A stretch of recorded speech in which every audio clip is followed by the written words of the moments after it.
UTL solar, solar लावणार आणि सबसिडीही मिळवून देणार। दिल्लीत अमित शहांसोबत महायुतीच्या तिन्ही नेत्यांची बैठक सुरू। मुख्यमंत्री आणि उपमुख्यमंत्री पदाच्या फॉर्म्युलापर्यंत मोठा निर्णय होण्याची शक्यता। फडणवीस पुन्हा मुख्यमंत्री होण्याच्या मार्गावर। एकनाथ शिंदे बैठकीसाठी दिल्लीत शहांच्या निवासस्थानी दाखल। बैठक सकारात्मक होईल। कोणत्याही पदापेक्षा लाडका भाऊ पद माझ्यासाठी मोठं असल्याची शिंदेंची प्रतिक्रिया। भाजप आणि शिंदे गटात गृह खात्यावरून वाद। भाजप गृह खातं सोडायला तयार नसल्याची सूत्रांची माहिती। शहांसोबतच्या बैठकीत गृह खात्यावर चर्चा होण्याची शक्यता। फडणवीस मुख्यमंत्री झाले तरी स्वागतच असेल, मात्र भाजपनं फक्त पक्षाचा नाही तर राज्याचा विकास करावा, राऊतांचा खोचक सल्ला। तर बहुमत असतानाही मुख्यमंत्रीपद लटकून ठेवल्याची ही टीका। ठाकरे गटाचे आमदार मिलिंद नार्वेकरांकडून पोलीस महासंचालक रश्मी शुक्लांचं अभिनंदन। महाविकास आघाडीच्या रश्मी शुक्लांच्या नियुक्तीला विरोध असतानाही नार्वेकरांनी शुभेच्छा दिल्यानं भुवया उंचावल्या।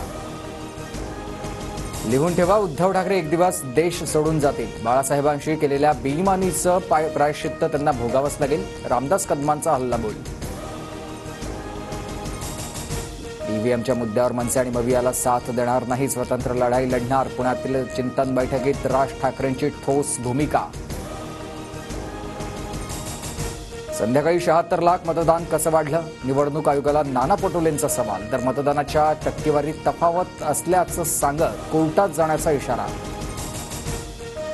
मोदींनी चादर चढवलेल्या अजमेर दर्ग्याबाबत भाजप आरएसएसला द्वेष का? ओवेसींचा सवाल। तर अजमेर दर्ग्यात शिवमंदिर असल्याच्या हिंदू पक्षकारांच्या याचिकेवर आता 20 डिसेंबरला सुनावणी। बांगलादेशमधील हायकोर्टाचा इस्कॉनवर बंदी घालण्यास नकार। इस्कॉन हिंसाचार पसरवत असल्याचा याचिकाकर्त्यांचा दावा कोर्टानं फेटाळला। हेलिकॉप्टरनं पुष्पवृष्टी करत संत ज्ञानेश्वर महाराजांच्या 728व्या संजीवन समाधी सोहळ्याची सांगता। इंद्राणी घाटावर वारकऱ्यांची मांदी आली।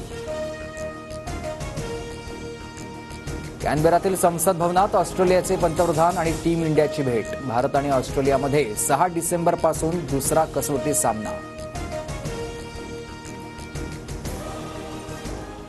UTL सोलार, सोलार लावणार आणि सबसिडीही मिळवून देणार।